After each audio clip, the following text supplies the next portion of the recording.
Welcome to the Kingspiration podcast. This is the place where you'll learn how to get unstuck and gain momentum in your life and business. Each week, we tackle the real aspects of entrepreneurship, personal development, relationships, and fitness. I'm your co-host, Ethan King from Atlanta, Georgia, USA, entrepreneur, TEDx speaker, and best-selling author of Wealth Beyond Money. And I'm your co-host, Justin King, no relation to Ethan, from Cape Town, South Africa, entrepreneur, speaker, and business growth strategist. Our journey crosses continents and cultures, sharing wisdom and experiences to propel you forward. Welcome to Kingspiration. Let's start the conversation. Is it possible to be too ambitious, or is there really such a thing as an overachiever's mindset? And the reason that I actually brought this topic up with Ethan is I've been working with a coach. And one of the things that he recently said to me, we're unpacking quite a few things, and he said to me, Justin, when you're speaking, sometimes I just want to say to you, stop. And he said, the picture that comes to mind is this picture of a skimming stone that is just skimming for eternity and never just takes a chance to settle or stop and drop and settle into the water. And that can be driven by overanalyzing a lot of things, and ultimately also just always being wanting to think, what's next? What's next? What's next? I can't settle yet. I can't drop yet because I haven't achieved X, or what are people going to think? And that has been on my mind a lot. And Ethan and I were just having a quick chat prior to hitting record on this. And we kind of caught in between around, well, is ambition bad? Can you be too ambitious? What is ambitious enough?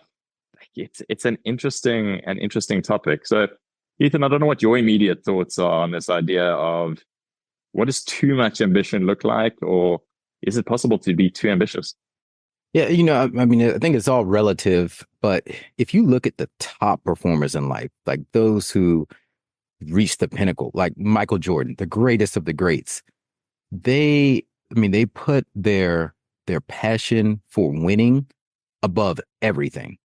And there's even this scene in, if you watch The Last Dance on Netflix. I have. Yeah. But there's this one scene that really stuck with me where Michael Jordan I think the interviewer asked him a question about something related to sacrificing friendships in pursuit of winning.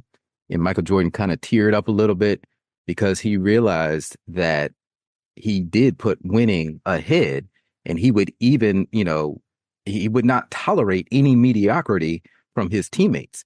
And that damaged some of his personal relationships, but that's just the price that he knew he had to pay because he wanted to win that bad. And he did win. He wouldn't be Michael Jordan if he didn't already have that attitude, that mindset. So is that too ambitious? I don't know. I think that's relative. Like, we need the Jordans of the world who are willing to do that. But I think it's worth looking at yourself and figuring out, are you willing to do that? Personally, am I willing to do that in my own life? And do I have a goal that's big enough for me that I relentlessly want to go after, that I'm willing to sacrifice everything else, and at the expense of maybe sometimes my health, at the expense of sometimes my personal relationships, or at the expense of sleep? You have to really weigh these things. But I think if the goal is big enough, you'll do it. I suppose the question I want to ask, listening to you right now, is, are we saying then that the justification of this ceaseless ambition is, well, let's call it the pursuit of greatness. Let's call it, maybe that's a good term for it, but in the pursuit of greatness, is the collateral damage only justified by actually achieving greatness? Because for every Michael Jordan, I don't know how many other sportsmen, businessmen, anyone that you can think of that has had the same burning desire to achieve this greatness. They've sacrificed their health, they've sacrificed their relationships, they've sacrificed all sorts of things, and they never actually got there. They might have achieved success, but maybe they didn't, or some of them might not have even achieved success. That's quite scary. But ultimately, if they didn't achieve greatness, can we justify everything that, as I say, the collateral damage, for lack of a better term, that was left in the wake on their way there, or they're on their way to attempting to get there? So the pursuit itself, is that worth it? Even if you don't meet the goal, and you still sacrifice them? Is it kind of a lose-lose? Yeah, I don't know. It reminds me. So I just got back from this big trip. I went to 4 different countries, so I had an opportunity to watch a lot of movies on the plane. And I watched this movie called Ad Astra with Brad Pitt and Tommy Lee Jones. And without spoiling it, Tommy Lee Jones, who played the father in the movie, it's a space movie. He left everything behind because he believed that there's other life in the universe. So he got on the spaceship and flew out to Neptune and left his wife and kid behind in pursuit of this goal because it meant that much to him. And he just knew within his heart that there was other life out there. Now, yeah, I guess in that movie, he was like the definition of what you talked about. Like he left in pursuit of it. Now, did he actually find life in another universe or in our universe? You have to watch the movie to find out. But I'll just say that he was one of those people where you may not be the Michael Jordan. You may accomplish something and no one may ever know your name, but you may have made a difference in the world in some way because you believed so strongly in what you were in pursuit of. So it's like, what is failure in your pursuit? It's how you define that as to whether the sacrifice was worth it. I think you made a very key point now, though. It's having absolute clarity on what it is that you are in pursuit of. Maybe that's the defining factor between the two. Because where it becomes unhealthy is if you're uncertain of what it is that you're sacrificing for, but you just know that where I am right now is not enough, or I am not enough. And I think sometimes maybe that's what it gets tied to. It gets tied to, so typical, an achiever's mindset or an overachiever's mindset, or somebody who cannot settle and is always, what is next? What more can I do? Okay, I've just finished here's an example. I finished an ultra marathon. I ran it 2 years ago. A great time. It's 57 kilometers. Is the Two Oceans ultra marathon here in Cape Town. Ethan, you need to come and run it sometime. One of the most beautiful ultra marathons that you will do. I did just over 5 hours, which is a great time. As soon as I crossed that finish line, got my medal, I was walking away, and I was like, yeah, that was okay. But there are a lot of people that finished faster than me. There are a lot of people that have run longer distances than me. And that's that skimming story. Like that was just not able to even settle in that moment. I was already thinking, well, what's next? And if I'm very open and honest, it's got a lot to do with you attach it to your identity and your self-worth. So you've got this thought in your mind that I am what I do, or I am what I accomplish. And that I think is that struggle with that ceaseless ambition and never being able to settle. If I am what I do, or I am what I accomplish, or my self-worth is related to that. And then you lose sight of what are you actually trying to work towards, because it's nothing in particular. It's just this idea of just keep skimming for the sake of keep skimming, because I can't settle here. That's not good enough for me. Yeah, that self-awareness is key. So I think, and I relate to the same thing with races. It's like I'm always looking at what I didn't accomplish. We have this race called the Peachtree Road Race. I think it's the biggest 10K in the world. 60,000 people run it every year on the 4th of July. And every year I run it. I think it's been my 16th year or something. But I always, out of 60,000 people, I don't consider myself a super fast runner. But when you get the results, I look at my place and I'm like number 3,000 out of 60,000. And instead of me thinking, wow, I was faster than 57,000 people, I'm thinking like, man, how are these 3,000 people faster than me? And I'm only looking ahead. I think that's kind of the curse of the ambitious. And me, you, probably anyone who's listening to this podcast can relate to that in some form or fashion. But I think that the key is to make sure we aren't driven to our goals solely because of competition and wanting to outdo someone else or by ego. But I think it has to be something deeper intrinsically that pushes us forward, because those are a little bit superficial goals if it's purely to outdo someone else, I think. But if you want to win for yourself because of something inside of you, some burning desire inside of you, I think that that's a much more lasting goal and much more sustainable. So ceaseless ambition can often just be linked to ego. that it's a selfish desire to be more. Yeah. A lot of the time, it can be, and it's yeah. For me, it's a case of, I think anybody who struggles with this, and you'll know if you struggle with it. Another way that I heard it really well explained is you wake up every morning and your scoreboard has gone back to zero.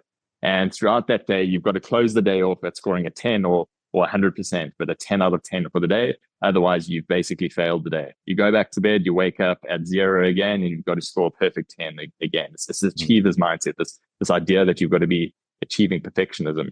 And I'm just trying to think. I'm literally, while I'm standing here having this conversation with you, Ethan, I'm trying to think what would help me in this context.